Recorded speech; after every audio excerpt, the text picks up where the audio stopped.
Hi guys. Hello. Hey. Hey. Hi. Uh, Today we are again with Committed, and we are going to introduce the new format. As you know, we have already run several interviews, and today we are going to introduce the discussion panel. The first panel we decided to run about the test automation, and it will be the first from the series about tools and about approaches regarding the test automation tools. Today we gathered a lot of interesting experts from the end-to-end test automation area, and I think we will have a really productive and interesting discussion. Special thanks I would like to say to Alexei Vinogradov, who also participated in the organization and advised the topics, and also mentioned the experts we need to invite. So let's start our panel, end-to-end test automation. And guys, please introduce yourself and say a few words about tools you are currently working on. Arjun? Thanks, Victor. I can go first. So my name is Arjun. I'm a program manager at Microsoft. I work in the developer tools division here. My team builds Playwright, which is a new cross-browser automation library for end-to-end testing of web applications. Playwright is relatively new. We released 1.0 a few months ago, and we've seen some strong adoption since then. And I'm excited to talk about Playwright, talk about what's coming, and learn from other panelists on today's discussion. Look forward to it. Okay. Can I go next? Hi, everyone. Yes. Thank you for inviting me. I'm Gleb Bahmutov from Cypress.io. I worked at Cypress for 3.5 years, and the whole project has been around for 5 years. We recently introduced cross-browser testing, test retries, better CI integrations. I'm really excited about visual testing, component testing, and things like that. So happy to participate in this panel. Thank you for inviting me. Okay, so now my turn. Hi, I am Maciej Wyrodek, and I'm not from any of the tools. I am test architect at Objectivity, where my role is mostly to help teams select tools they are going to use and to design architecture how to deal with these tools. So I am kind of representing here the customer point of view. Okay. Alexei? Okay. And me, Alexei Vinogradov, I am actually an independent consultant from Germany. But today I will represent Selenide, which is a Java library on top of Selenium to write concise and stable tests, and actually to help you just think about your test cases and not about technical details, which could be the case for Selenium. Okay, thank you. Thank you very much for the introduction. I think we have a real experts here. At the same time, I would like to catch an attention of our audience.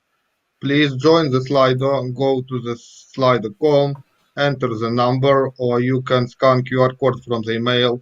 You could participate in the discussion, ask questions. I will read questions aloud from time to time. And if you would like to ask a question to the particular participant, please mention Arjun, Gleb, Maciej, or Alexei. If you would like questions to be discussed by all participants, please mention all, to all.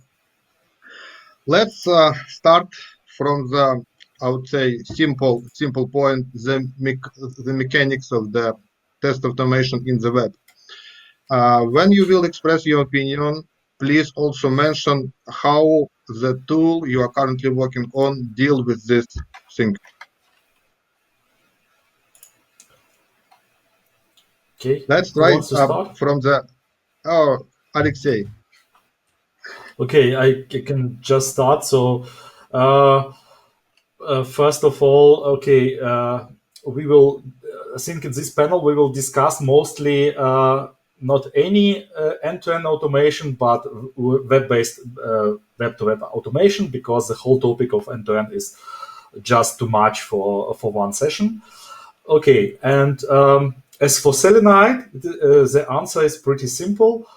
As we are a library on top of Selenium, then Selenium handles for us all the background browser management and browser interactions. But just to say a few words about how does it work. So actually, first of all, of course, end-to-end test means that our applications are in most cases completely compiled and deployed and installed. So everything is already there. And then we are trying to interact with the browser as an end user would do by opening some sites, navigating there through clicks or right clicks, typing some text, and then doing some assertions, checking if our web application status and sometimes layout and first of all functionality and information is in order, like everything is fine. Selenium is, as you may know, a standardized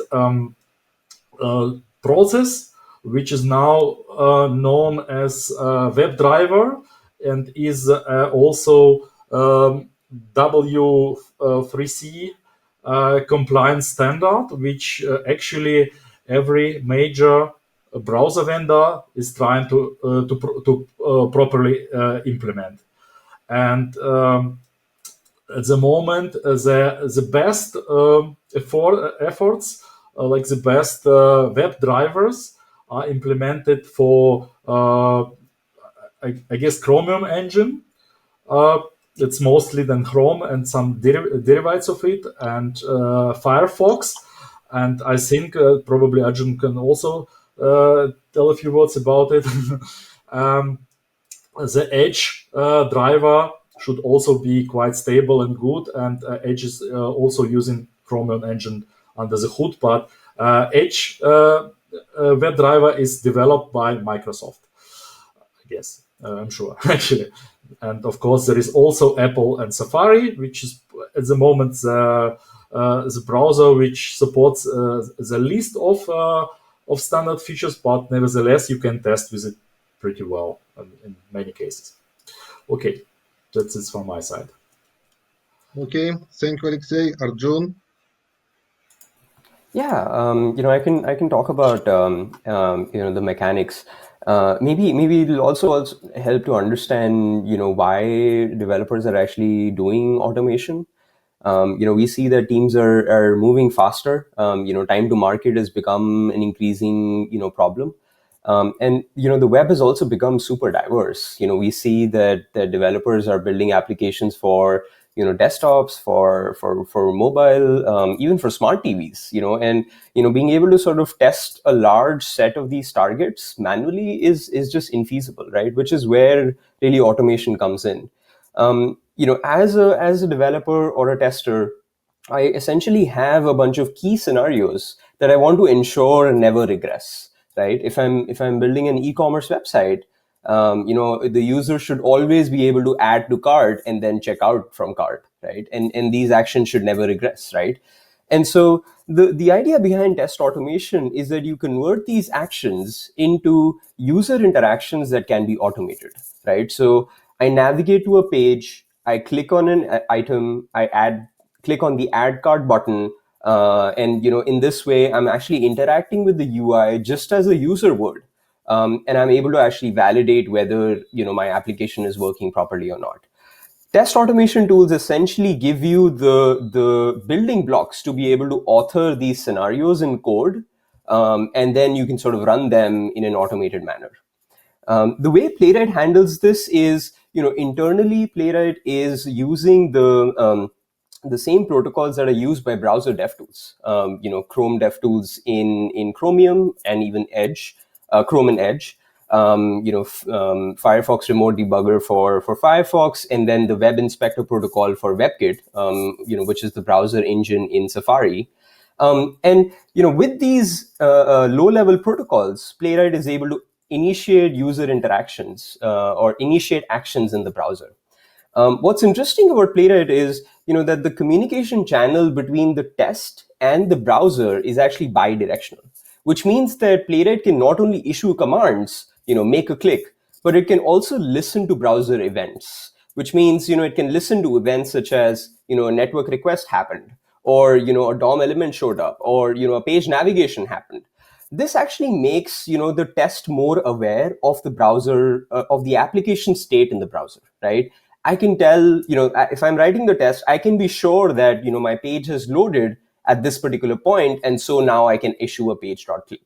This makes your scripts a lot more precise. You don't have to rely on a sleep timeout. I don't want to wait for 5 seconds, which tends to slow down your test or introduce flakiness. What Playwright does is it waits for the right conditions on its own, so that your actions have auto waits built into them. If you do a page.click, it would automatically wait for the UI element to be visible and ready to initiate a click. And this improves the reliability of automation significantly. So that's essentially how Playwright works, to be able to give you the APIs you need to automate user interactions and convert your P0 scenarios into tests that should never regress. Okay, I think, Arjun, we have a question for you in the chat, but before you answer, for all our attendees, please go to the Slido and vote. We are going to ask you about what tool actually you are using. Please vote, so all of us will know actually the tools we are using. And give me, please. Yes. A poll, nice. Yes. And So can guys, we vote ourselves? You could actually continue talking about the mechanics of test automation, but people will vote and we will find out actually which tool is the most popular. Wow. Okay. Gleb, what do you think about that? I really love Arjun's answer. The main thing for people trying to run end-to-end tests, the main obstacle, in my opinion, is the flake, right? Because you're testing the complete application. That means you're running in a real browser with its behaviors. You're running on top of a real network with its hiccups. You're running against real backend servers that sometimes take longer to respond. And you don't want to hook up inside the application itself. You don't want to know when the promise has resolved so you can check the DOM, right? We believe that this end-to-end testing tool has to be built independent of any framework. That means it just has to look at the DOM. It has to know when network request has finished. So when we were building it, we decided we don't want to run the test outside the browser. Right. The main difference in architecture with Cypress is that you don't have a test runner that sends a command to the browser, find a button using the selector. Click on whatever you found, right? Because that space between those two asynchronous messages to the browser, that's the source of a flake, because the application might be doing something. So if you found a button and then the page refreshed, by the time you send click, that button is already disabled or gone. And sometimes the test falls and you run it again and the timing is different and now the button is there, right? So we believe the flake has to be solved differently. So when Cypress runs the test, it starts the browser, but then it injects its own test runner built on top of Mocha inside the window. So it really runs next to application code. It just runs in a different iframe. But we play a little so that our spec iframe can directly talk to the application iframe. And we can talk about how we do this. It's trivial. But when you have that, you have two iframes running inside the same window. You share the event loop. That means right before you click on a button, you can check if it's there, if it's in a DOM still, if it's disabled, if it's covered by some other element, that means the user cannot click it, right? And you can do it synchronously before you click. And if a button is disabled, well, we can wait and retry later and say, is the button still disabled? Yes, okay, retry. Still disabled? Retry. Oh, okay, now it's enabled, visible, not occluded by anything else. Now click it. So we have this built-in retry mechanism because the test runner runs in the browser. And that's the whole technical trick or architecture that kind of makes Cypress different. And we agree with Arjun that sometimes there are these native commands that you want to use through like Chrome debugger protocol or something else. So we actually expose that as well. So you can do native events, right? But 99% of our commands are all JavaScript just running inside your page. And after we've done it and been working for 5 years, we actually noticed that there's still flake remaining that's outside of a browser. It's network, hiccups. It's sometimes application does something. Sometimes the browser is running garbage collector, right, on the memory. So we recently introduced test retries that retry the whole test, not just a command, right, like it's a button, but like the whole test if it fails. Because let's be real, even the best written tests sometimes fall for no reason. And if you run them again, they pass. No logic errors, nothing. It's just sometimes it's necessary, right? So we do the test retries on both levels nowadays. Okay. I would say seemingly with no reason, but actually there's always a reason. It's not very easy to understand what it was because of Yes. end-to-end tests. Yeah. There are too many layers and too many points Right. of failure.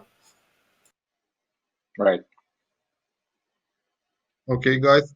Maciej, will you add something? Yeah, since I won't be talking about any tool because, again, I'm not here for the tools, but I want to connect to what Gleb said about flakiness of the test. I both agree and disagree because, yeah, flakiness is very a big issue. But what I see quite often is that the problem is kind of deeper. The applications usually are not written with the stability in mind. And Cypress is great, Playwright is great, Selenide is awesome. But if the application wasn't written with the testability in mind, those two will fail because how can you test something that nobody have thought with to make it testable? And usually this means that we'll have long end-to-end tests that usually will fail 90% of the time, even on the best tool. Okay, clear. Before we will back to the question to the Arjun, let's try to think about the landscape of the automation tools as used by our audience. I think the Selenium, it's just simply the winner. And I have kind of one question maybe to the viewers. Could you write if this by Selenium you mean your own framework or the fact that, the stuff you are using has Selenium inside them?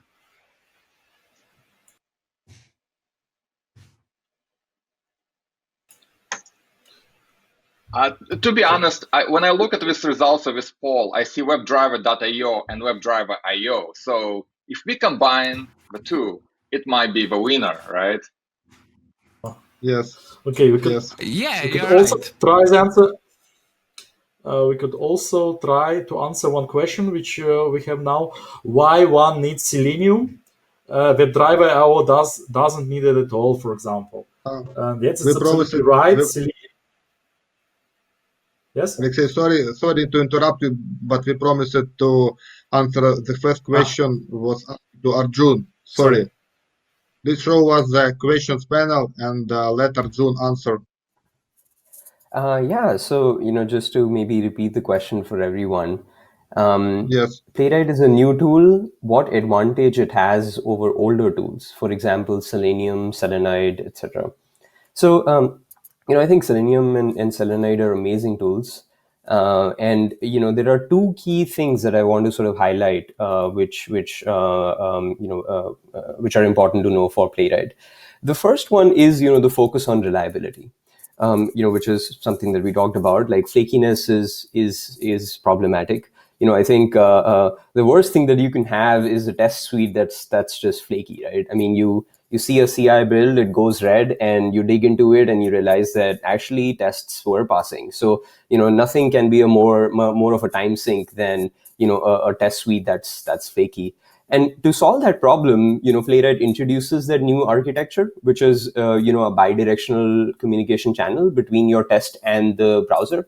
The reason why we do this is because as we've been talking about, browser applications are hard, right? They're very rich and responsive, right? They need to react to user input. They need to react to multiple user interactions, and that involves asynchronous design, which is prone to flakiness, right? And so the approach that we've taken is to provide you the tools so that you can actually manage rich and responsive web applications. And the key thing here is the state of the application in the browser can be very different from what the test expects, right?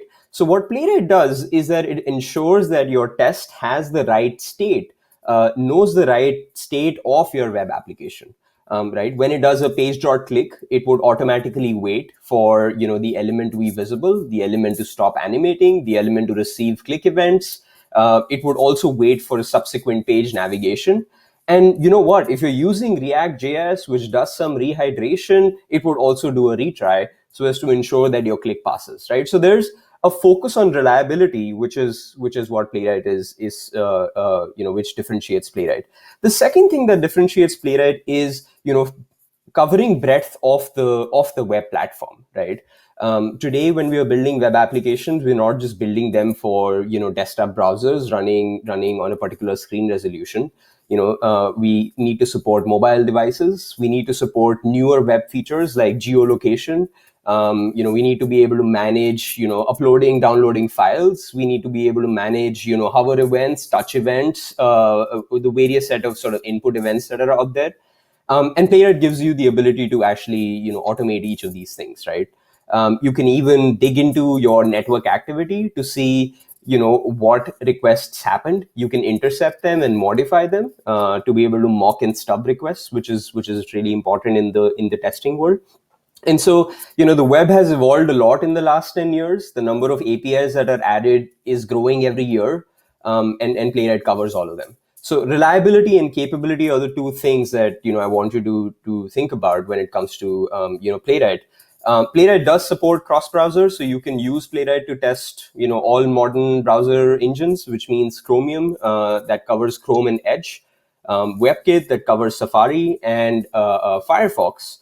And Playwright also works in different languages, so you can use it in JavaScript if you want, but we also have bindings for Python, C#, in case you prefer those languages. No Java bindings? We don't have Java bindings today, but we've invested a lot of effort in the last month to make sure that language bindings become a first-class citizen. And so they're all open source. If someone's eager to make Java bindings, we'd be happy to collaborate with them and build it out in the open source. I think Oracle is working on TikTok bindings. Oracle is working on TikTok bindings on top of Java. TikTok bindings for TikTok? Yeah. Okay. Nice. Arjun, may I ask you? You told us that Playwright is cross browser. Is it 100% stable for every engine? Webkit the same as for example Chromium, or is it also like specific and some engines have better support and the other less support? Can you just comment on it? Is it just the same or? Yeah, it's one single API that works across all engines. And so the breadth of the Playwright API is available, across all engines. We've seen some features that we do have a very small subset of APIs that are Chrome only, specifically in the space of performance testing, right? To be able to sort of get a trace of the page. But we are actively developing and listening to feedback. So we'd be happy to sort of prioritize adding those APIs to all browsers as well. But aside from these 3 or 4 APIs, everything else is supported across all engines.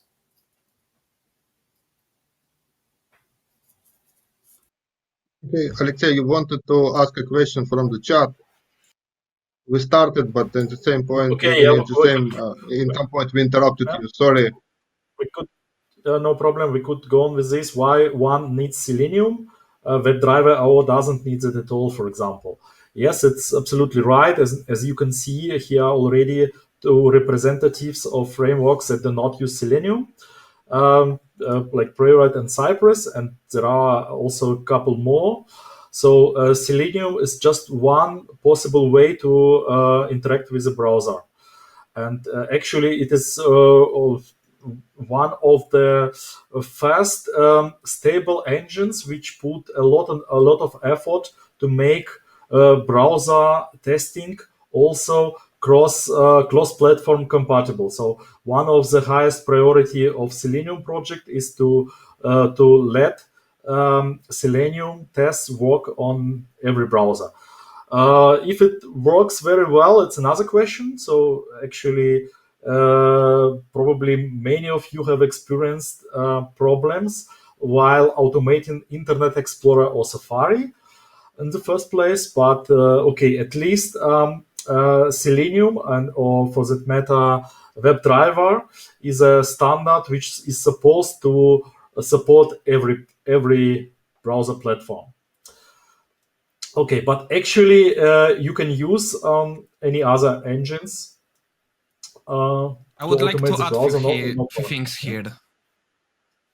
Sure. So I would like few things because why one needs Selenium. Basically, let's start with one thing. Selenium has very big community that is not in the phase of growing. It's very stable community. There is Slack active. There is Ministry of Testing Slack. There is 1,000 answers on the Stack Overflow. Quite often is basically safe choice. And lots of us are in situations when we have already companies that are using Selenium, that have thousands of projects that have automation in Selenium. And then there is always question, do I need here a new tool? Do I see a problem that I need to address new tool when I already have the knowledge, the skill set to address it with Selenium in my company? Yes, we need to try new things because maybe we will find something new that will be better than Selenium. But quite often the Selenium is still a good answer. It's not great answer, but it's quite often good enough answer. And especially when you don't want additional risks. And let's be honest, creating automation in lots of places is still risks. You need to convince your project manager, your PO, your whoever else that the automation is worth it. And going with some new tools may be helpful because Cypress is awesome. I could do stuff in Cypress that I cannot do in Selenium, or at least I can do it much faster.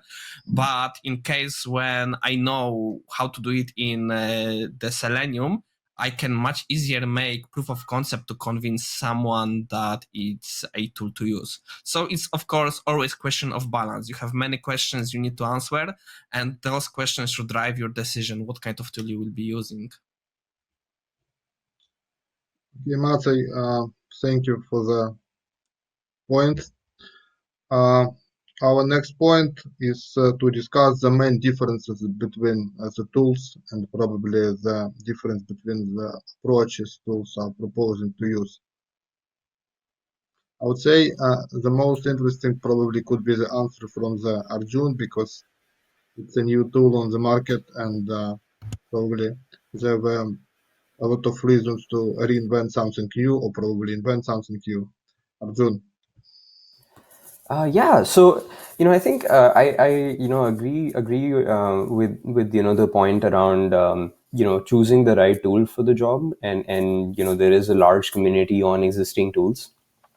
What we've actually seen is that there is there is this need for teams to move faster, and a lot of teams out there haven't actually been able to use automated testing as a part of their release process, right? There is, I mean, we did a quick survey of tools that are being used, but we didn't actually talk to users that don't use any tools, right? And that's a pretty large set and a growing set, right?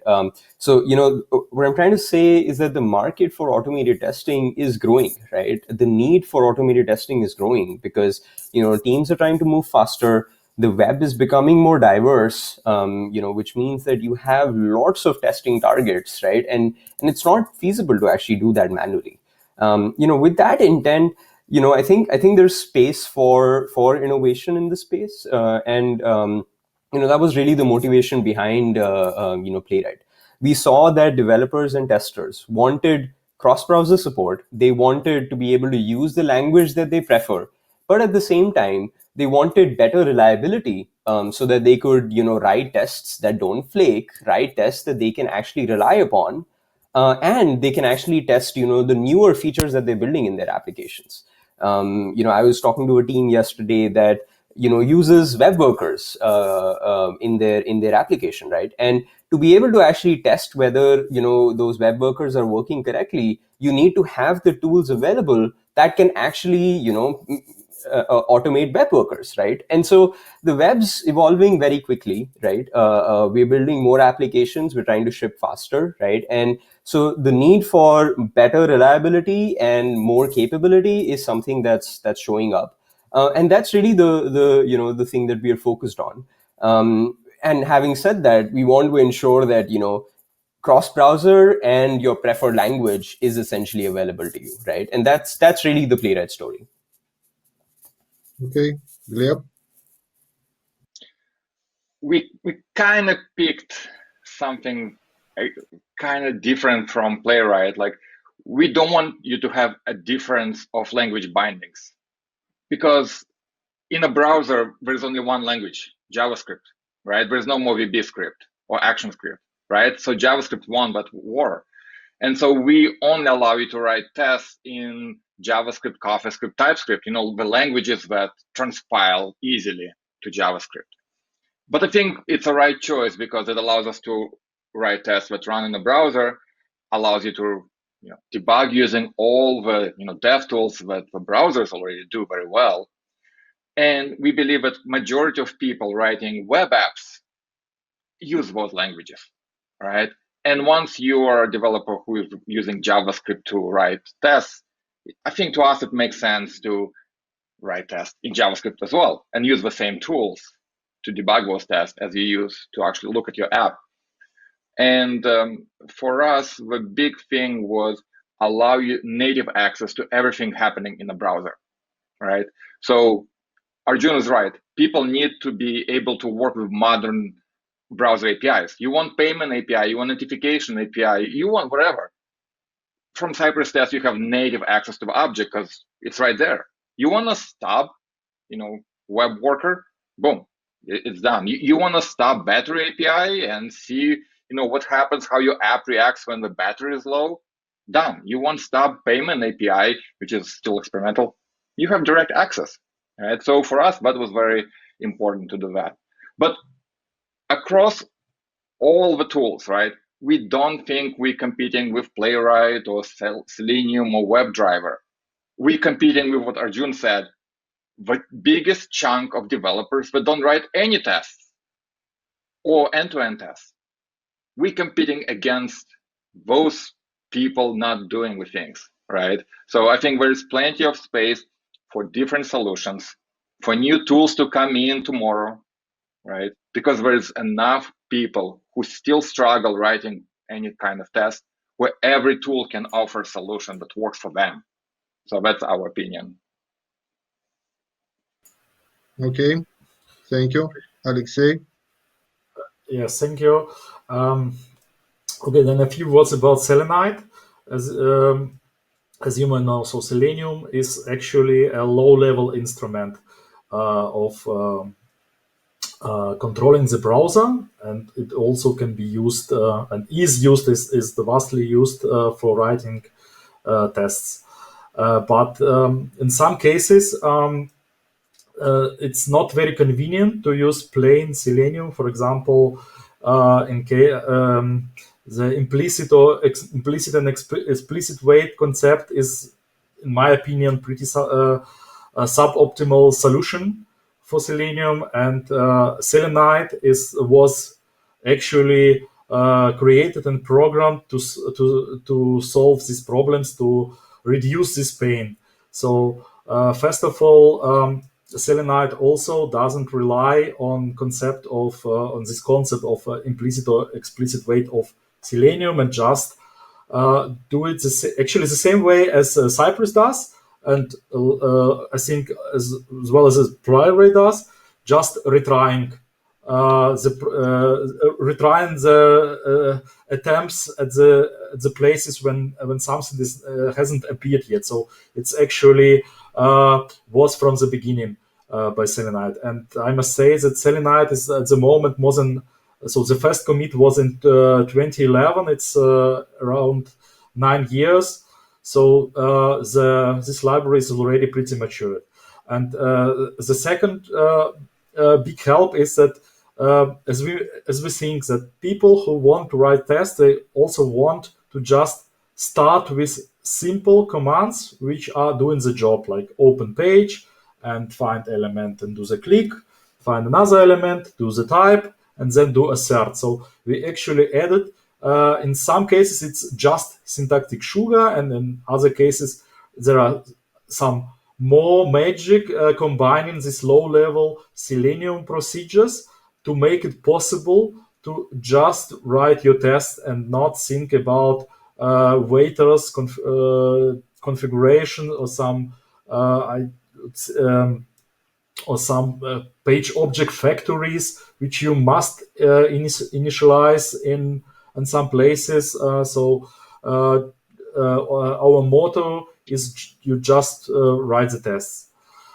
And okay, we just have so our core team is working with only with Java, because of course it's one popular language.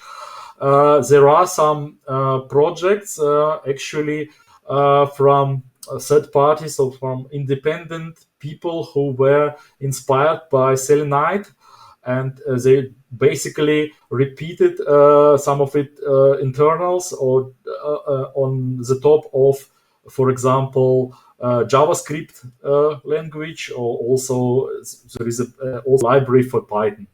So actually there are some third-party projects which are done in a similar way like Selenide. And of course, but in the end effect, Selenide relies on Selenium to run, which brings, of course, advantages and disadvantages. So we just think that Selenium has a large community, so it will be very well supported. So the risk of something which will not work for a long time are pretty low. And Selenide's library just helps you to use this solid framework of Selenium, but with the easiness of like Selenide, which simplifies writing the test. And actually, what Gleb mentioned, that access to, for example, to low-level functions with JavaScript. It is, I also must admit, it is not as simple as and it's not as fast as you can do it with Cypress and probably also Playwright.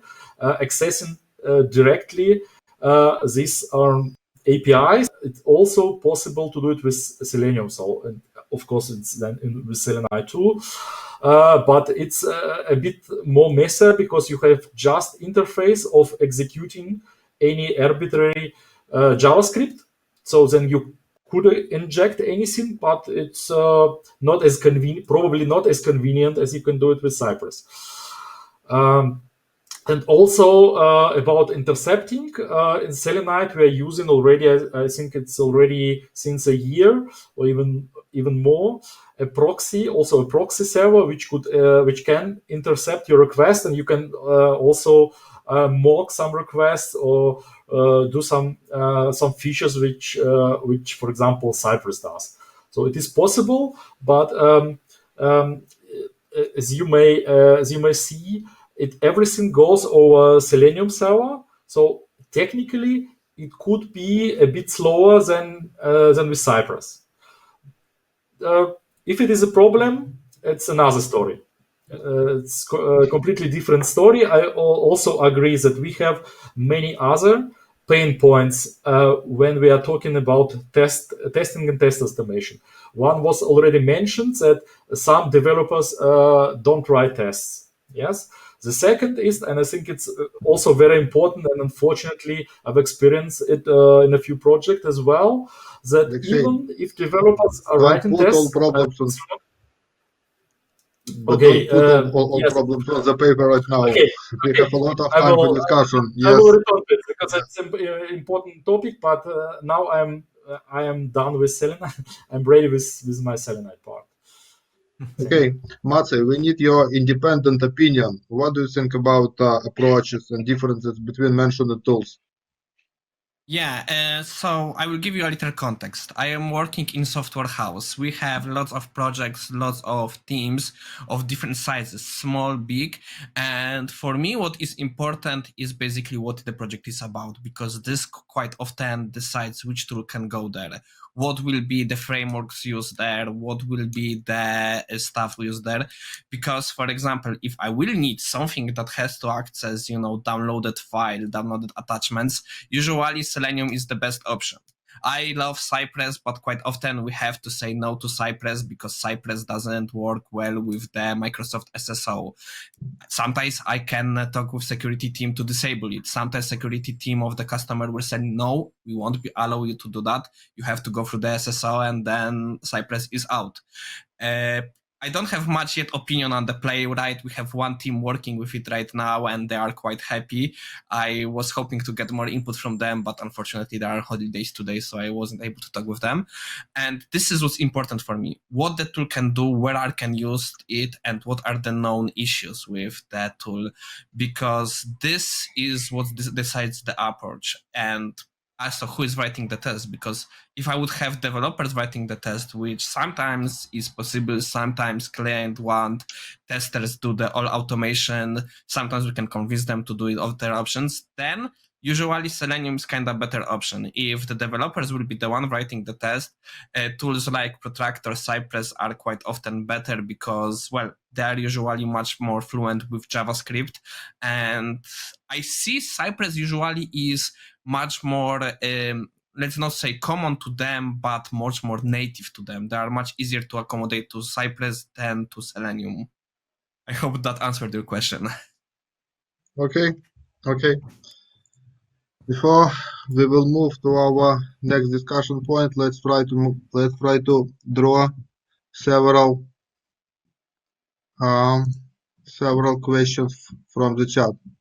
I see the question. I think it's probably for Gleb. Does Cypress make heavy page? Does Cypress make heavy page heavier? Yes. 2 points where Cypress only injects like a single line of JavaScript into the page. So the page itself will stay the same. But understand that when Cypress runs, it actually has its own stuff because it has its own commands. It takes dump snapshots. So if you have a long test and you have a heavy page and you take dump snapshots after every command so you can have time traveling debugger, well, that takes memory, right? Cypress also wraps like clock and network requests in its own function, so it can, spy on them or stop them. So that adds to the whole thing, not to your page, per se. And another thing, but all that control, trying to wait for page to load, trying to observe all the network requests and so on, that actually slows down the page. So that's why we don't think Cypress is a good performance testing tool, because it adds its own timings on top of everything. So that's our answer. So basically, it doesn't make the page heavier, but the browser heavier. Exactly. Okay, one more question to Gleb.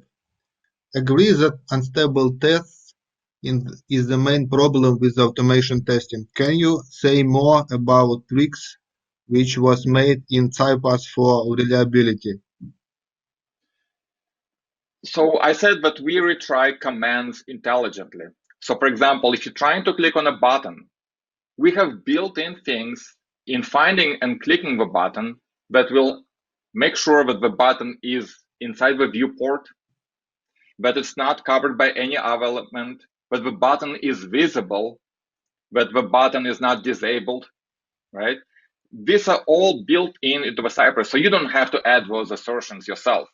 And we're trying to simulate how a real human user would click the button. Like a user first to have to see the button, right? So we have all these built-in things into pretty much every command that if element is not actionable, then we try waiting for it by default for 4 seconds. And if it's still not, then we fail the test. But if it becomes actionable, then we click. So this is built into every command that's safe to retry, like every querying command, like find me element. And you can add your own things by attaching assertions. So when you say, find me 10 elements in a list, there should be 10. We will retry finding elements until the assertions would follow pass. So that way, by just writing a test and adding more assertions, you minimize flake because we have built-in checks, and every assertion that you attach is also a check. But we never retry things like, click or request, things that actually change the application. We don't retry them automatically, right? We retry all the querying. But this is our tricks. And we have this whole section in our docs on retriability. Okay, the next question I think is to Arjun and probably again to Gleb. Gleb, you're very popular today. The question is following. Playwright patching browsers and needs node. Cypress, no long tests and parallel run. Arjun, please. Yeah, I can take the first half of the question. So Yes. Playwright patching browsers and needs node. So yeah, I think what's important to realize here is Playwright has cross-browser support, which means you can test all modern browser engines with Playwright, right? Chromium, Firefox, and Webkit. For Chromium, we are relying on upstream builds and don't require any patching. For Firefox and Webkit, we did introduce a few patches so as to cover the breadth of the API. Alexei had a question around, do we support everything in Firefox and Webkit? And that's actually possible, through these browser patches. What's interesting maybe is to call out that, what is actually being patched here, right? If you look at a browser, one part of the browser is the web platform implementation, right?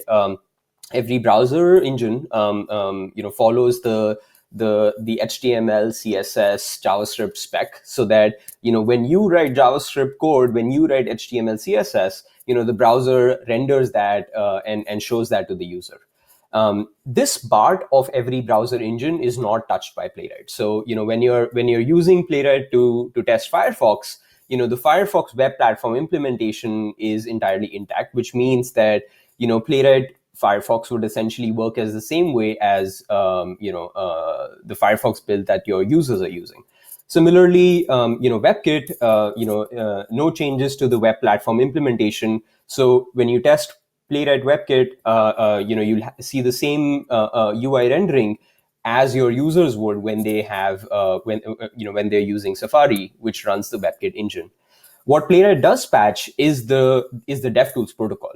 and it does that to introduce, reliability and more capability. The web inspector protocol for WebKit, for instance, does not have the breadth of features that are required by developers and testers today to be able to sort of test the breadth of their applications. And we've invested engineering effort in making this work through these patches. What's also important to actually understand is that we are actually pushing these patches upstream. So if you go to our Playwright repo, you actually will be able to see an upstream status, which is the number of patches that have been actually pushed upstream, pushed and merged upstream, right? And you can follow that to actually see how we are progressing. So, having these patches essentially gave us the ability to provide, large breadth of reliable and capable testing to developers and testers today, and then actually take on the engineering burden of making sure that these features are available in these browsers, right? And that is a strategic decision we took, and it's been working very well. One of the side effects of browser patches is that we're also able to provide WebKit testing across all platforms, right? Testing, one of the major bottlenecks for testing Safari today is that users don't have a Mac OS device to be able to run Safari, right? Lots of developers use Windows and Linux boxes today, and testing Safari on those boxes is difficult. Many developers are building web applications that are used by users on iOS Safari, right? And so you actually don't have a way to test those. You actually don't have a way to test Safari rendering. If you don't have a Mac device. Playwright WebKit is available on all platforms, right? Which means you can test Safari rendering on Windows, Linux, and Mac OS. This also means that you can deploy these tests on CI/CD, right, which typically run Linux as build agents, right? So yes, we have patching, but we are in the process of merging them upstream. We've been able to sort of provide a huge bunch of features with patches, and these patches don't actually touch the web platform implementation. So HTML, CSS, JavaScript that you run is not affected at all. The second part of the question was Playwright needs Node. So if you're using JavaScript, if you're using Playwright in JavaScript, which is our primary library today, yes, you need Node. I think that's an expectation. That's a fair expectation to have, considering that the web dev ecosystem is built around Node today. If you're using Playwright in Python or C#, we've actually created a new model where Node and the dependencies are actually available as a single executable, right? Which is which is platform dependent, and that's baked by Playwright. So you don't actually need Node anymore if you're running, let's say, Playwright Python. Playwright would download this single executable, which would have the dependencies that are needed, so that you don't actually need to install Node if you're a Python developer. Okay, Gleb, the second part of the question is for you. So if I understand the question correctly, Cypress struggles with long tests and doesn't have parallel runs. So Cypress struggles with long tests if you're loading a heavy application and then run a test for several minutes, right? Might be true, depends on your machine, obviously, right? We have tricks that we show how to split a long test into shorter ones. Because you have direct access to your application, you can set the state with a single call to your Redux store, for example. And so you can split a long test into smaller, manageable, more useful tests. And each part will be the same as the long test. The second one is parallel. So parallelism is a tricky thing. You can run your test in parallel, just spin containers. And if your machine is powerful enough, you can run one Cypress in one container, another Cypress with a second spec, and another, and so on. It depends on you, right? But you need separate containers to isolate the browser, right? Otherwise, the browsers will constantly steal focus from each other when you run them on the same machine at the same time. So we don't tell you, don't run it in parallel. It's just the best practice is to parallelize per container, right? And the best place to do that, in our opinion, is continuous integration service. right? That's where you spin everything. You can spin things in parallel. You can tell each container to run particular spec yourself. I've written tools like that. Other people have written for every CI. No problem. It's just extra work, right? Okay, thank you very much. The next question is following. Is it a good practice to write end-to-end tests for UI partially using API requests? I think it's a question for all participants. It's quite okay, of course, if it does. So in many cases, it's awkward to get to some places and spots in your apps without with like for example, you want to test your shopping cart, and to do it, first of all, in some cases, you must log in. You must put some articles in your shopping cart, and only then you can actually test your shopping cart if you go only through the UI. So it's then, of course, it's a very good practice to fill in the data, to do login and fill in the data with API. Just to do it faster, more stable, and quicker. I think it doesn't depend on technology that much, if it is Selenium or something else. Okay. Yeah, I would like to ask that here little thing, because let's first start what are the end-to-end tests, because if your end-to-end test is the full scenario that we are going from the user that is logging to your shop to to the moment that he's putting the credit card and is making money, then first your test is definitively too long. You need to split it, and you should do whatever you can to prepare your test data. If you are in the middle of your action, for example, you have to switch a user to do something else, then try to use some different approach than that kind of long test.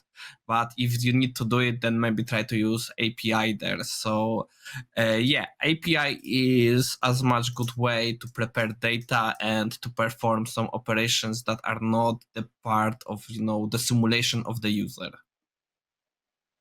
By the way, nice dog. Thank you. It's Shiba Inu. Yeah. I can bring him to camera if you want. Yes, I also have one, but Please. unfortunately, he Can is it in another speak? room. English.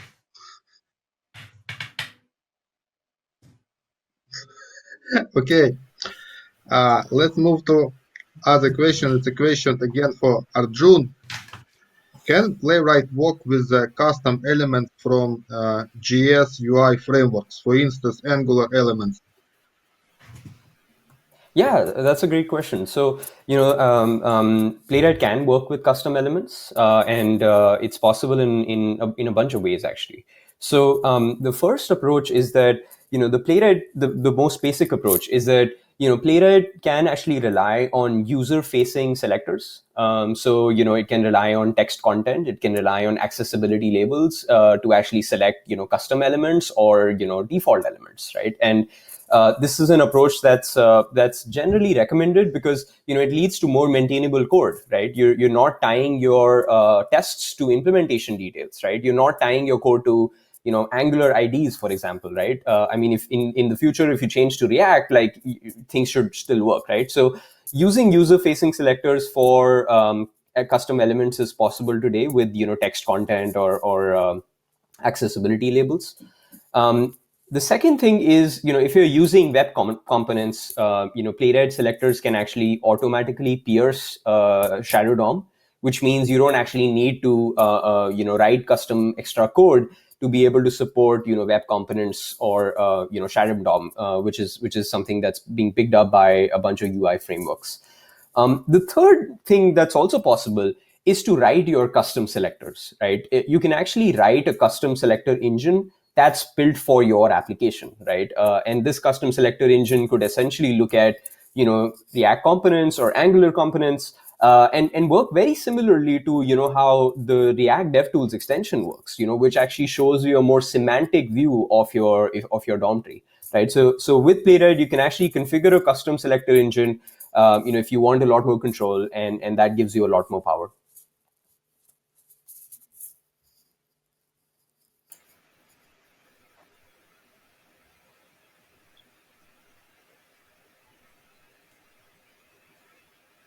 I just noticed that that's also the next question. Shadow elements. So Yeah. I'm assuming I've already answered the Playwright bits that yes, Playwright selectors automatically peer shadow selectors, shadow DOMs, so that you can actually work with shadow elements. So Selenide can also query shadow DOM elements, and okay, so interaction is going more on what is actually seen on the screen. So I think it's also will be working, and actually it's also will be the same support which Selenium is offering for shadow elements. So if Selenium is stable with it, then it will work with Selenide too. Yes, and we had it as experimental feature, and now we are removing experimental flags, so you'll be able to select shadow DOM elements just like normal elements.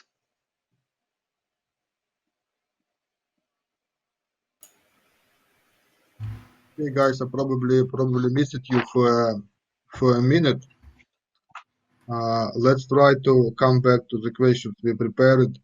And now I would like to talk about the killing features of each particular product. I think when you develop the product, you for sure and definitely need to think about some killer features you would like to propose to the market. And let's try about killing features and unique features, effective features of each product, and also try to explain, for example, when particular tool is most effective to use. Let's start from Arjun, as usually. Yes. Yeah, so the core idea behind Playwright was cross-browser support available in any language you want with reliability and capability, right? And we've talked about these aspects in a bit more detail. I want to also highlight some of the new things that we've released recently. One of the things that we released with Playwright 1.4 was the ability to actually record user interactions and generate Playwright code. Which makes it super easy for someone who's new to Playwright, get comfortable with the API. You can actually launch a browser window, do a bunch of actions, and that will get converted into JavaScript code. We do expect you to actually manage that as code so that you can, do code reviews on it. You can check in that code into your Git repositories. You can then sort of add, a CI/CD workflow on top. But Playwright Code Gen gives you a very easy way to get started with the Playwright API. You can bypass going through API documentation and jumping straight into your scenario. We also release tools for maintaining and debugging your tests, such as a video recording. So you can actually get an automatic video recording of an headless execution, which is very helpful to visually understand what happened when the test was getting executed. And then finally, the last thing I want to highlight is next month, we're actually releasing an integrated test runner for Playwright, which means you can actually create a test suite, right, which is configured with all the best practices, right? You get cross-browser, you get parallelization, you get all of these things together in a very easy one-line setup command, so that you can actually write your tests very effectively. We're also adding newer maintenance tools. So for example, the ability to inspect DOM snapshots at every step in the test. That's going to be possible with the test runner and Playwright as well. And I'm super excited to actually share more details on that. We're dogfooding all of these experiences internally, and we'll be releasing them next month. Okay. So let's try to summarize the most important and the most interesting features of the Playwright. Briefly. Test automation is a large space, so I think the key things really are cross-browser support, reliable and capable testing, and then tools for you to get started and maintain your tests over time. Okay. Gleb? So right now, the most exciting thing are component tests, right? End-to-end tests load your website, you can interact with it, do everything. What about component tests? When you work on a particular component like a date picker, do you use unit test and run them in a terminal, right? So right now we have adapters that we released for different frameworks that allow you to mount a React component and then interact with it using normal Cypress commands, because it becomes a mini web application. So you can really, really stress test all your components and use all Cypress commands and plugins, because it becomes a little mini web app.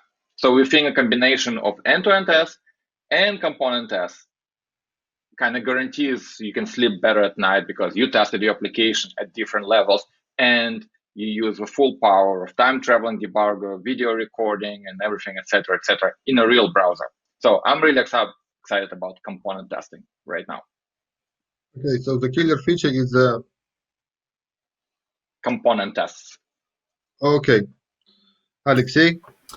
Yeah, I would actually add one feature to Cypress because I actually also worked for more than a month now with Cypress, and I really liked this Cypress UI, the IDE tool with its debugging feature. So in some cases, I had a really hard, complex interaction in my application, which made my also Selenide test or Cypress test, for that matter, flaky.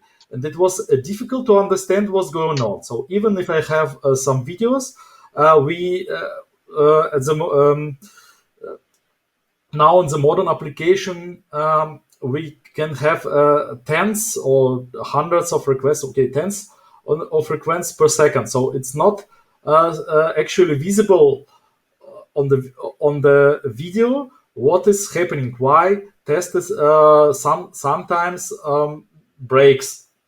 And with Cypress, there is offered a IDE tool where you could go frame by frame. Almost every network request, and see how exactly is your web application change after this request. And then it helped me actually to find the problem. And then if I know what the problem is, then I can solve it with Selenide or Cypress, actually it's in the same way. So in many cases, the biggest obstacle is to understand why it doesn't work, not the solution itself, but just, in which case is it this flakiness comes, and with which request. Okay, so now for Selenide, I was I was wondering why Gleb has never mentioned this pretty tooling of Cypress, but probably because you are using it every day and you forget it, and that's what many other just script-based framework don't have. Okay, nevertheless, so focus of Selenide is of simple writing the test, which a short, actually concise API, which doesn't have that many commands. And also, so actually the tool is matured, so we don't have any killer, I will tell any killer feature which were invented in the last few years, because the killer features which were then very important to get your test more stable. They're like already 5 or 6 years old, so they're not that very new. It was about, for example, about this weighting mechanisms and lazy checking of elements. So we don't have any stale element exception in Selenide, because we are searching the element every time, so it won't happen. And it was a very popular problem, I think 5-6 years ago, with Selenium tests. It's still, because it's low level. If you just working with pure Selenium, you will have this problem. So also we put much effort in error messages and stack trace and just the typical tester workflow. So if I just write my test with Selenide, it would be, as I already told, the basic operation with no extra configuration necessary. It will automatically, in case of failing, it will make you a screenshot. It will convert a typical Selenium low-level error message in error messages that will help you to understand the problem better. Like also outputting that part of DOM where some elements were not found. Okay, so you will get this automatically screenshot and as a source code of DOM at the moment when the test was failed, and it helps you to evaluate the problems much faster. So in my opinion, simplicity and with Selenide you can write your tests in KISS manner. So just you can use, for example, basic page object without having to use page factories or something like that. Just define your elements, define your method, and use them. You don't need anything else. Okay, that's it. Okay, let's try to talk to the Maciej, who is actually the developer advocate and customer advocate. So probably, I suppose all these points looks like jokes for you. Yes? Give us an independent review. You know, I'm going to tell you this. All of these points are valid points because every stuff is. But what I'm seeing is something that Arjun mentioned at the beginning. We need to develop faster. We need to develop much faster and being able to be at top with the automation. It's usually additional cost. Lots of people don't understand that automation is actually saving their time. They're seeing just more cost. This is discussion that long time ago we have about testing. People were saying why to test is just added effort, nothing brings. And I'm seeing the same with automation. What I'm also seeing, there are tools called low code now, which development in them is fast. A simple young developer junior is able to do in one day in that tools what a team is able, it has to do in tools like C# or other stuff. And in that case, I'm not seeing most of our tools we are talking here to able to catch up. What were the most important features I've seen lately? They are still not very well done, but is resurface of the record and play that is much better, much more stable than what we've seen years ago. For example, Mabl has an amazing feature that is called self-healing test, which, you know, they are able to see how the UI is changing. I was able to break it a few times, but I'm seeing this as kind of the future, because if our test is longer than the time that developer needs to write the code, something is wrong. Okay, clear. Thank you very much. Now I would like to run a poll, but first I would like to give some explanation about why I would like to ask a question about the problems our customers, attendees can have on their test automation project. I think when we are talking about the test automation tool, it's like most of us, I would say, we are not me, but probably Arjun, Gleb, and Alexei are people who actually selling their test automation solutions. And from the first glance, everything works as expected. We enjoying the test automation, and it's pretty fun, pretty easy with the killer features and everything around this. So everything seems to be very easy, happy people, easy to implement, easy to run, easy to support, and things like that. At the same time, I know that actually all people, all test automation developers have a lot of problems on their test automation projects. And now I'm going to run a poll and ask actually what kind of problems our attendees face during the implementation of test automation on their test automation projects.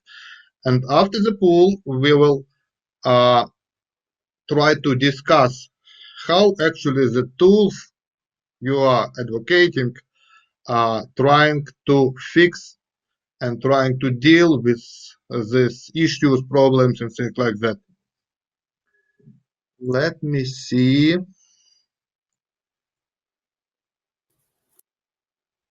While we're Guys, actually waiting for these results, I do want to actually emphasize, writing reliable automated tests is one of the hardest things I've done as a developer. And so, I don't want to jump into this discussion just saying that it's easy and it's just defining the right test, and being able to use the right tools to actually have a fast, reliable test is difficult. And I'd love to sort of talk about how tools can sort of make that easier. Yeah, nice, you nice put move. interesting point.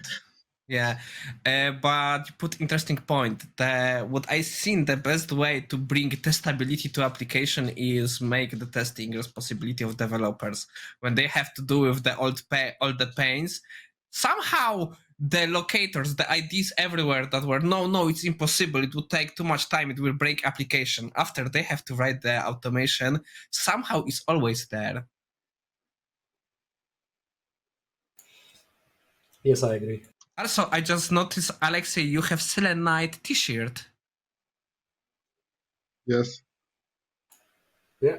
And also, from the chat, we had question about the T-sheet of Cypress. Probably I need to contact this guy with Gleb. So please write email to committed, and if Gleb don't mind, we will contact you with the person who would I like to also have. want Cypress t-shirt. Yes. Please, Actually, Cypress t-shirts for everyone. Freebies. Okay, I actually perhaps I can fetch a word about the problems in test automation. yes. And now there is one point here: we don't process test results properly, which I wanted to emphasize. So actually, some of you already mentioned that okay, it's the tooling is not always the worst problem in test automation. In some cases, for example, nobody writes any tests. It's true, but there is also another dimension of problem, which probably the process problem and not actually tooling problem, is that in my opinion, many developers and people very familiar with typical waterfall structure of the project. So when you have typical programming phase or development phase, and then you have testing phase, and after that probably bug fixing phase. So just let's write our code first, and then wait until testers have tested our code and has delivered bugs to us. Now with Agile, the mindset are not quite changed in many cases. So in Agile and, for example, Scrum, many teams are just making a shorter waterfall. So they're doing the very same thing, like at the beginning of the sprint, a lot of development, and then they tell at the end of the sprint we would have a testing phase where our testers again test the application and give us the bugs, and then we will probably one day fix them or not, because now in next sprint we have very important next stories. So this basic idea of faster feedback is in many cases it is not actually supported by the developers. So I want to remind everyone that no test, even the best and stable, the most stable automatic test, has made a quality of application any better, because tests have no influence on application quality at all.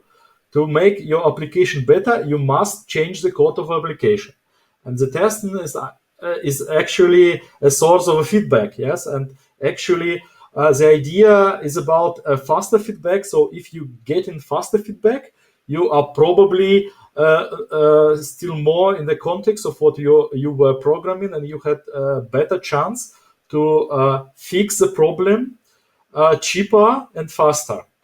But sometimes it's ignored. So I want to remind, it doesn't matter how many stable tests we have written, if nobody is looking at the result of this test at the proper moment. So and in my opinion, it is almost immediately, like at the same day.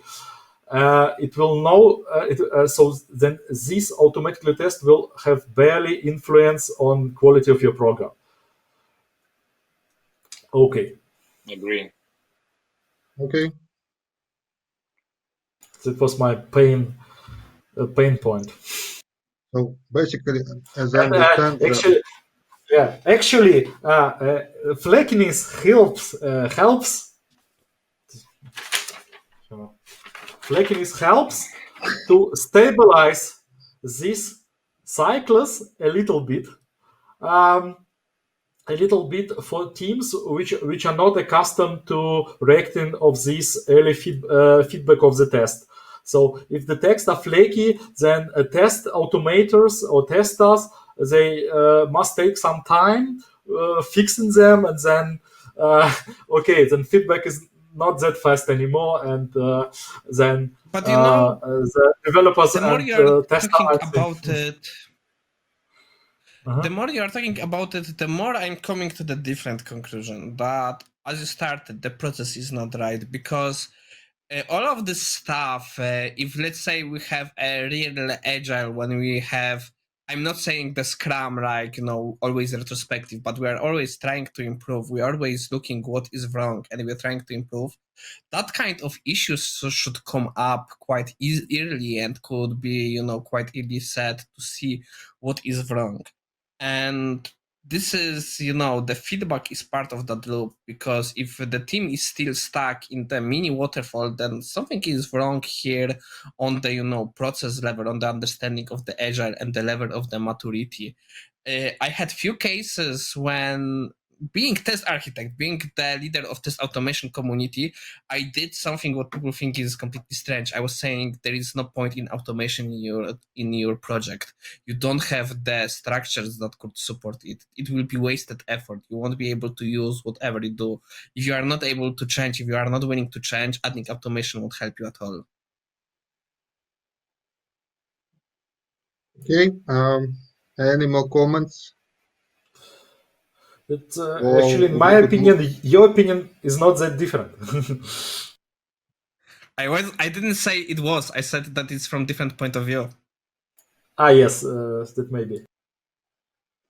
Okay, guys, let's try to move to the questions from audience. So the questions from about the Cypress. So Cypress is more into unit testing than end-to-end. Gleb, what do you think? No. So Cypress is for anything that runs in a browser. Traditionally, it has been visit URL, test a website, the web application. But recently we noticed, what about components that make up your app? They're meant to run in a browser. So why are you testing them in your terminal? So we just create additional adapters that allow you to run component tests inside the real browser using Cypress.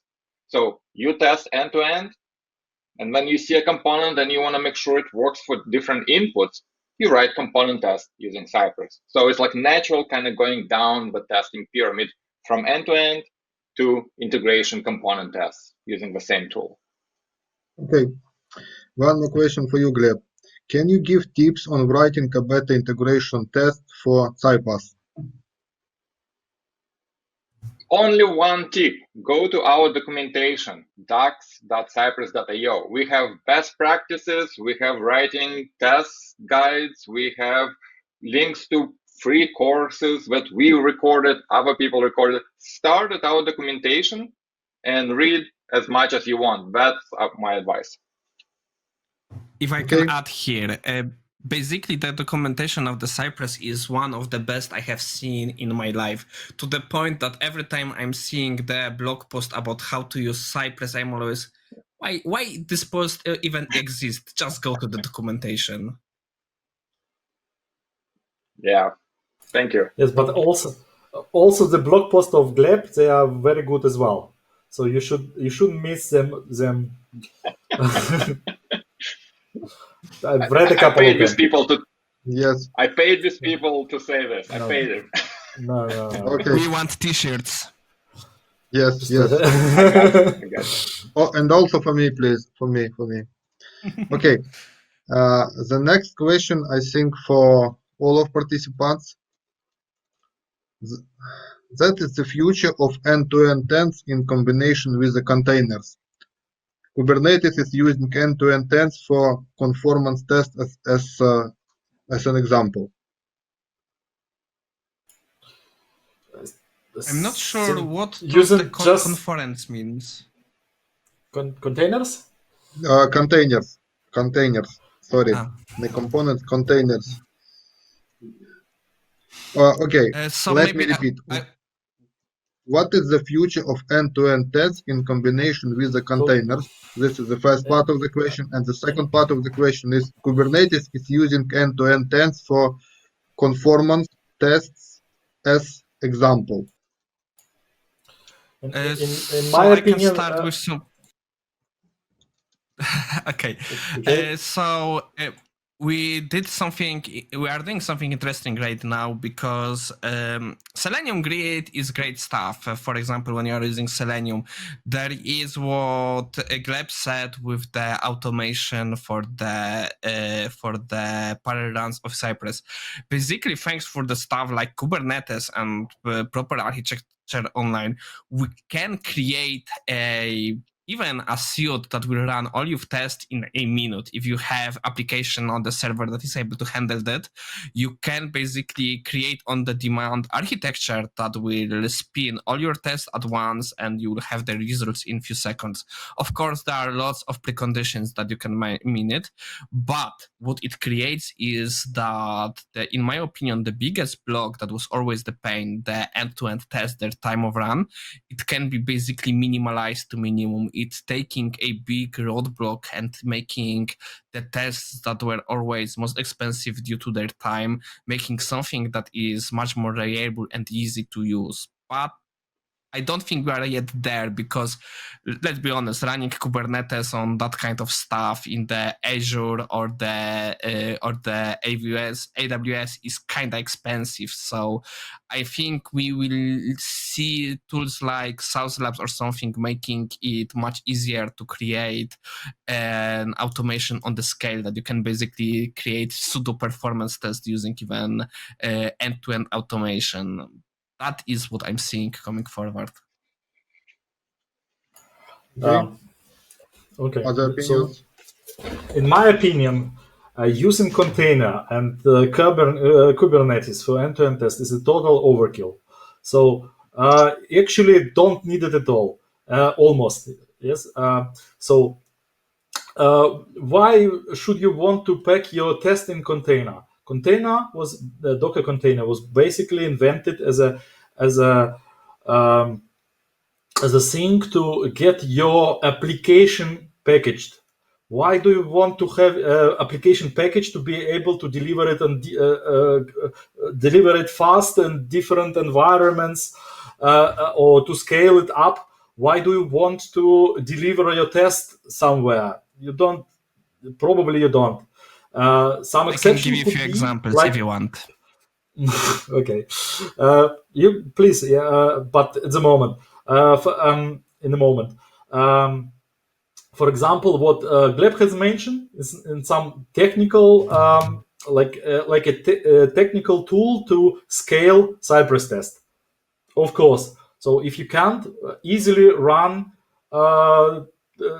test in parallel, then you could probably clone some containers and run them in 10 or 20 or 100 containers just to facilitate the parallelization if it doesn't work the other way.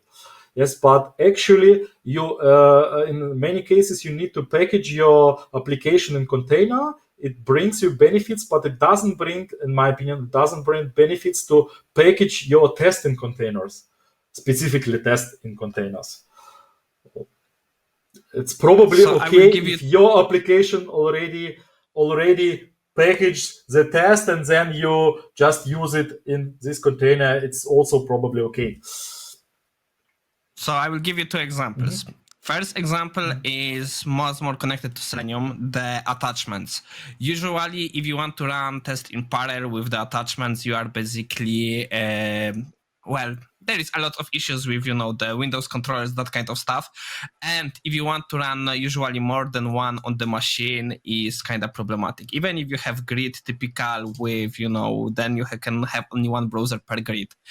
I'm kind of simplifying. There are some other workarounds around this, but this is usually kind of good solution. My other issue, this is something that we are fighting right now, is a logging by certificate. User has to have specific certificate to be able to use on his machine. Now try to run a test that are using different roles. Different test has different role.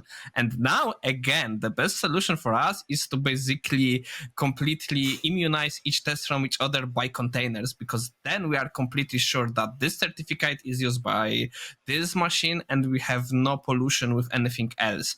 So basically, you have the acronym first. One of the letters is I, indempotent. So that, I think it was indempotent. I'm not sure if I'm saying it properly, which means the test should be completely independent and be able to, be repeatable. And in this case, usually the containers are the best solution for that. Yeah, it's still connected to parallelization, but it's on the kind of on the scale we're speaking here. Okay, so it basically confirms what I've told in second part. If you have technical reasons to use when containers solves the problems you have, like with rights or certificates, or if on your machine many instances of a single browser are not working properly, of course it could be the solution. But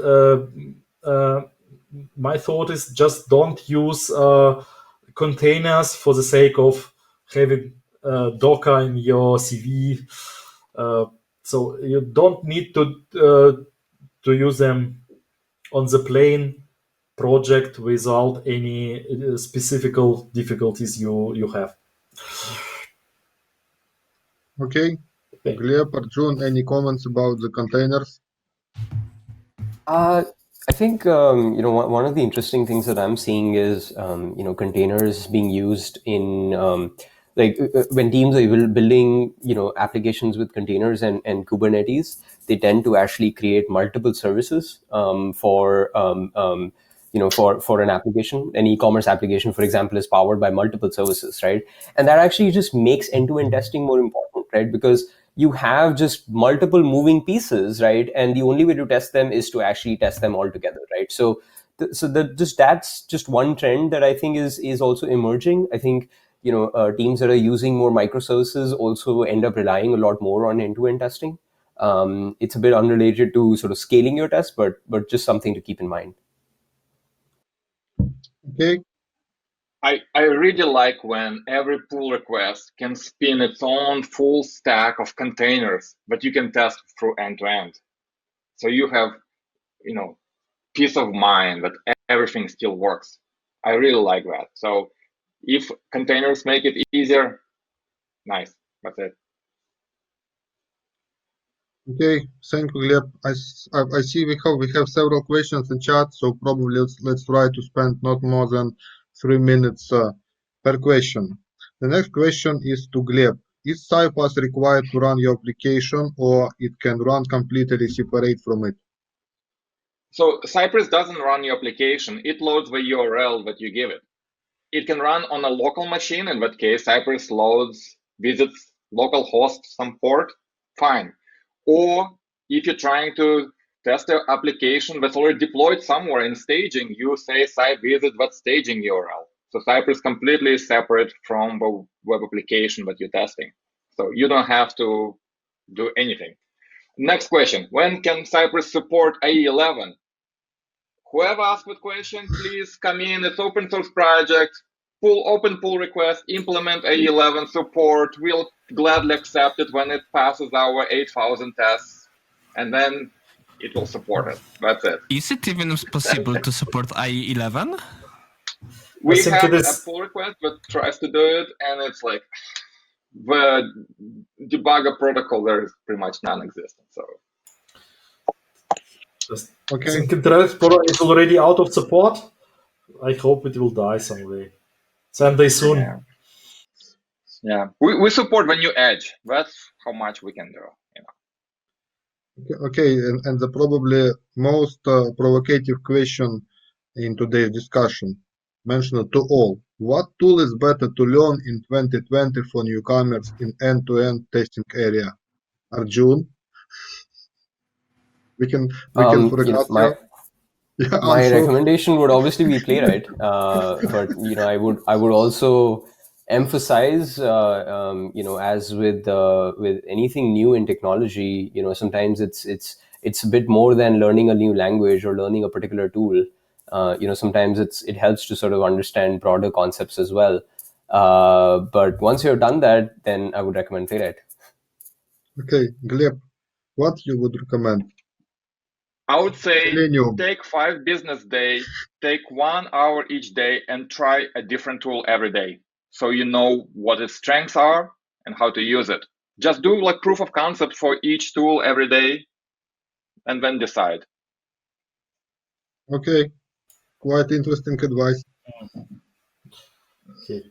Alexei? So obviously, if you already know Java, Selenide would be a good choice. The Cypress and Playwright don't work with Java at the moment, but I also completely agree on what Gleb said. And as for me, I've actually learned more about how to write beta tests with Selenide by trying out Cypress. So I would just say, I think 1 hour is not enough. I think you should take at least 5 days for, like, let's say, Cypress, and for example, Selenide, perhaps also, just to not just writing hello world example, but trying to understand the tool a bit deeper. Then you will have probably the necessary insights to get a better test automation specialist. So I think if you do just 1 hour with hello world example, you will notice no difference. Probably you will see they are just the same. The tools, they are simple and easy and okay, but Okay. there are some devil in details, I guess. Okay, As Maciej, always. we expect Okay. quite honest answer from you. So I will tell you one thing. First, learn programming language. And I don't mean be able to write hello world.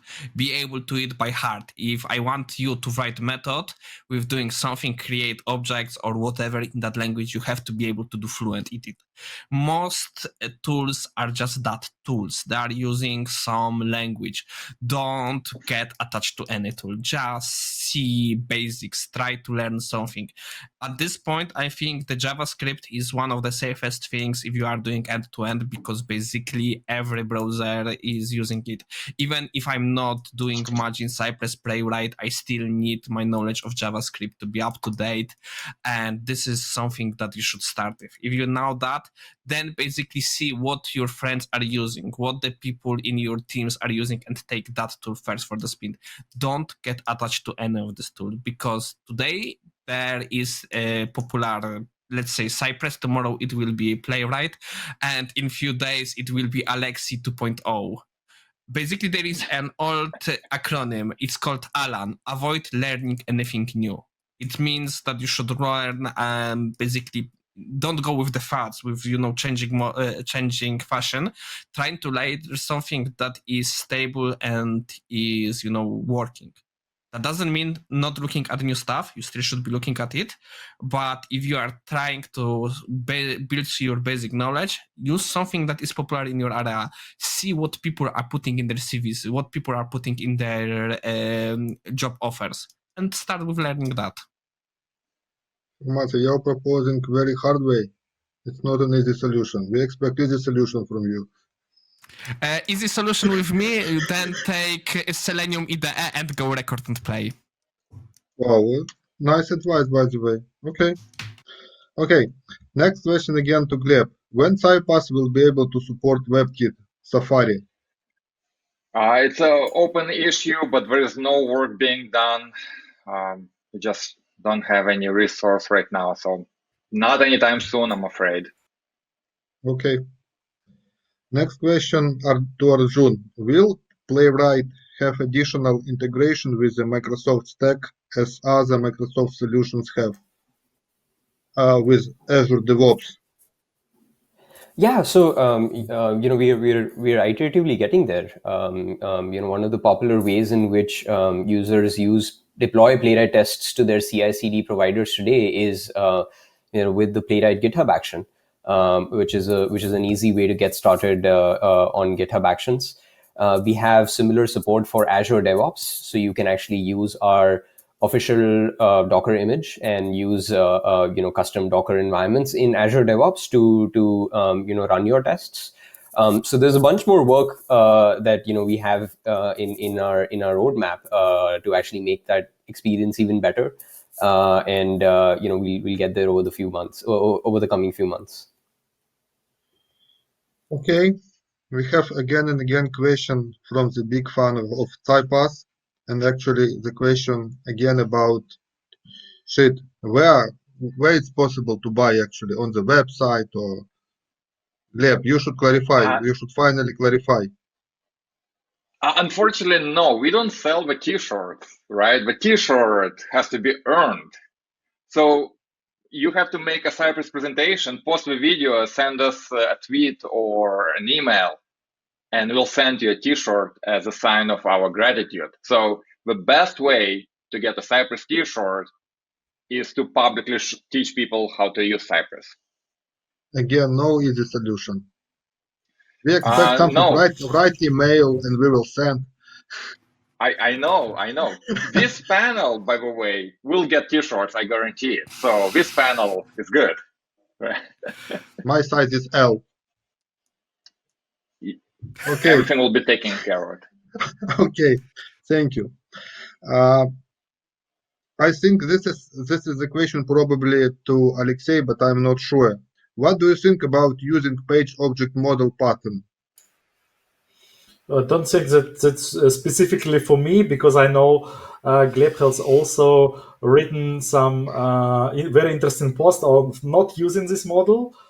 But actually, I use page object model, but it is important to understand that page object is not about not repeating yourself, because you cannot repeat yourself in so many different ways. It's actually not about specifically page object in this basic principle of not repeating some code. But page object model helps me to separate the code of my test, which is then very well readable and doesn't have any technical selectors in it, from the code which actually helps me to find these very web elements, which contains some technical selectors, perhaps in some cases X passes, or like the things that I don't want to have in my actual test. So my idea is that with this page object model, I can write my code almost as it would be instructions for a manual tester with the steps. Very well readable. That's the main and perhaps even the only reason to use page object. So we have also Andrei Sontsev, who is actually a man who has written Selenide, and he also says that you don't need to use page objects at all if your selectors are perfect, which is seldom the case, unfortunately. For example, if everything has well readable IDs, every single element which you are interacting with has readable IDs, then you don't need to just name variables the same name as these IDs is and put them somewhere where you could just use this this in your code, and it will stay readable. I actually agree to this. Okay, thank you. Any more comments or opinions about the question? Oh, Yeah, I have Yes. a little. Let's start with one thing. Page object is a pattern. Or each pattern has its place. You need to start with understanding what is good at, what is bad at. I would drive you to the documentation for the Selenium. There is selenium.dev now, and they have a very good explanation where this pattern should be used, why it should be used, and what are its strong and bad point. In short, it's an abstraction, and each abstraction has its place to be, and you need to think if this is abstraction that you actually need. Quite often it's a good abstraction, but there are other approaches that you can use. For example, if you are writing a dirty POC to just show if something writing, then usually if you are doing page object, then this is question, why are you doing it? You want something fast, you want to show something to show it's working, not something that is might enable. That's one of the examples. There are other ways you can do that too. So it's good, it has its places, but it's overused and misunderstood quite often. Okay. The next question about BDD, I'm not completely sure to whom I should address it, but okay, let's try. Do you see any reason for BDD integration with your tool?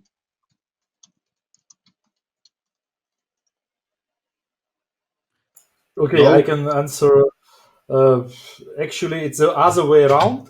For example, if you are using BDD tool like Cucumber, you're programming some steps.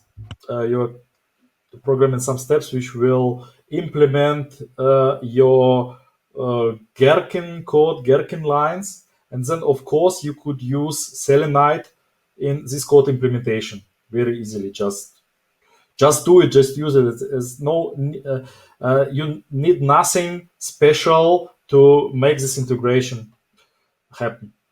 Just control your browser with Selenide library using Cucumber, no problem at all. Okay. Thank you, Alexei. The question to Arjun. Is knowing Node.js mandatory? Or knowing JS core is enough for using the Playwright? Yeah, so there's if I understand the question correctly, right? JavaScript has a syntax, right? And you can essentially use JavaScript to write applications that run in the browser, or they run in Node.js, right? So you have the browser as a runtime or Node.js as a runtime. If you're aware of the syntax, I think getting comfortable with the tooling is easy. And knowing Node.js is useful if you're using Playwright for JavaScript. Having said that, if you prefer a different language, if you want to use Playwright in Python, that does not need Node.js, and so you can pick the language that you prefer. Okay, guys, we have one more question about the page object, but I think it's have already been answered in detail. Any other design patterns? For me, I just love keys. Just don't do over engineering when writing end-to-end tests. Sometimes a simple way is the best way. Yeah, but Okay. if you want to play something, there is something that's getting popular for a few years now, the screenplay pattern. I won't be able to explain exactly how it works right now because I have used it only a few years back, but it's one of the approaches that have some value to use. You can look into that, for example. Okay, so we have no any new questions in the chat, and I think we are mostly close to the end. Unfortunately, it was I would say really pleasant talk. Thank you guys to be polite with each other. Thank you for respecting each other. I expect a little bit different approach. So if you would like to say a few words to our visitors, to give some advices to the newcomers, it's probably the right time to do this now.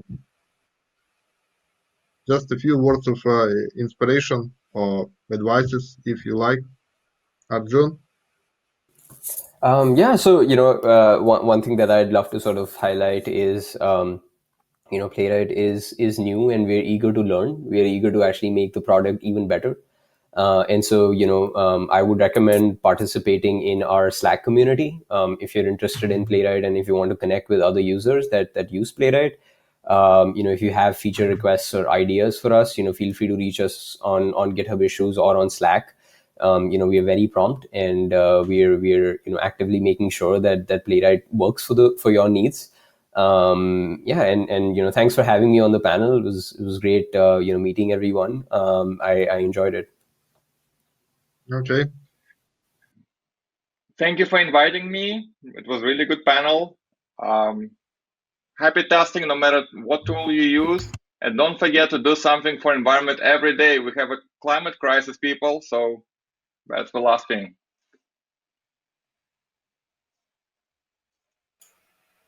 Okay. I would also thank all attenders for coming.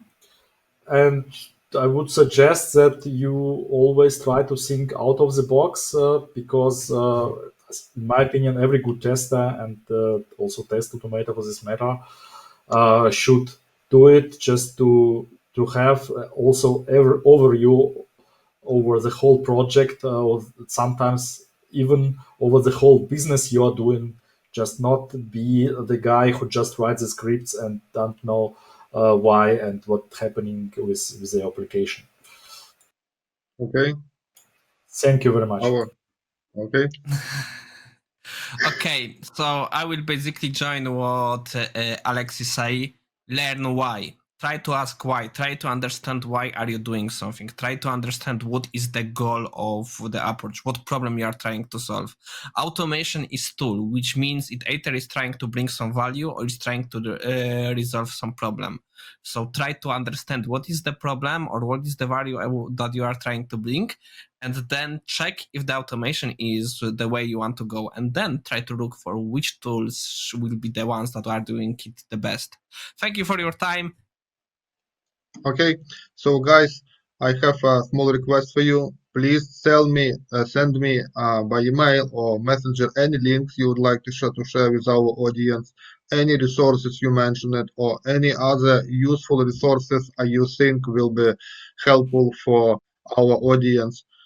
Tomorrow we will gather everything into the one package and run an email distribution to all our committers. From my side as an organizer and from our team, I would like to say thank you for your time. Thank you for spending your time to the community, talking to the community and sharing your knowledge. I hope this is not the last time we are here together, and I hope you will participate in our other discussions, interviews, and any other kind of online events. So see you guys. Enjoy, and it was really a pleasure to talk with you. Bye. Bye-bye. Bye-bye.